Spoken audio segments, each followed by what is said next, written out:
naaf kulleessitee abdii koo naaf haaresitee hamma dhuftutti raawwadheen si eegaa Waaqayyoon hangattuu nan beeka hamma dhuftutti raawwadheen si eegaa Waaqayyoon hangattuu nan beeka karaa koo naaf kulleessitee abdii koo naaf haaresitee hamma dhuftutti raawwadheen si eegaa Waaqayyoon hangattuu nan beeka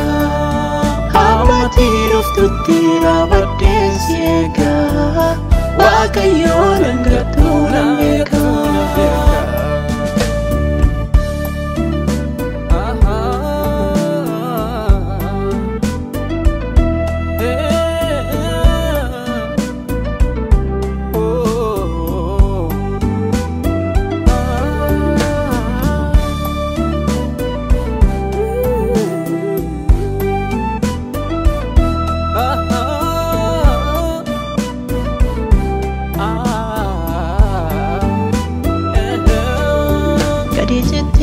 Bahako batte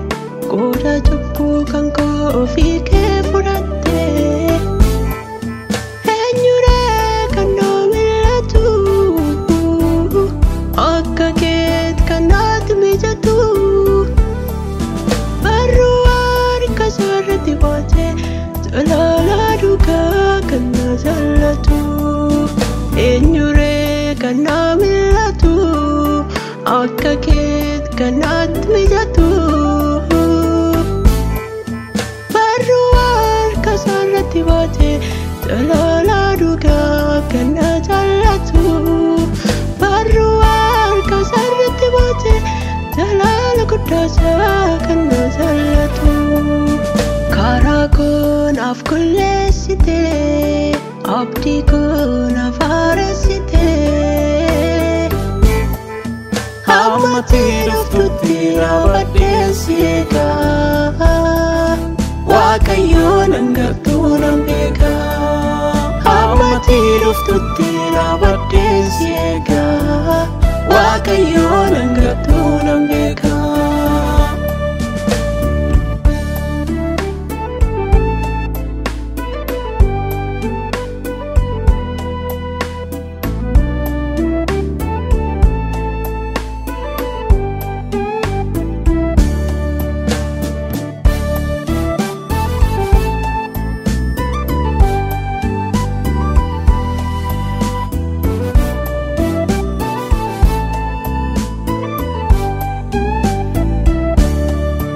karaa bukkee yemmuun buufadhee hundumtuu na laalettu sokkee naannoo sittuu na wajjin jira Yesuus kaasittuu eenyummaa koo galchee karaa bukkee yemmuun buufadhee hundumtuu na laalettu sokkee naannoo sittuu na wajjin jira Yesuus kaasittuu eenyummaa koo galchee naannoo sittuu na wajjin jira Yesuus kaasittuu eenyummaa koo galchee karaa koo naaf kulleessitee abdii koo naaf haaresitee hamma dhuftutti raawwadheen si eegaa Waaqayyoon hangattuu nan beeka hamma dhuftutti raawwadheen si eegaa Waaqayyoon hangattuu nan beeka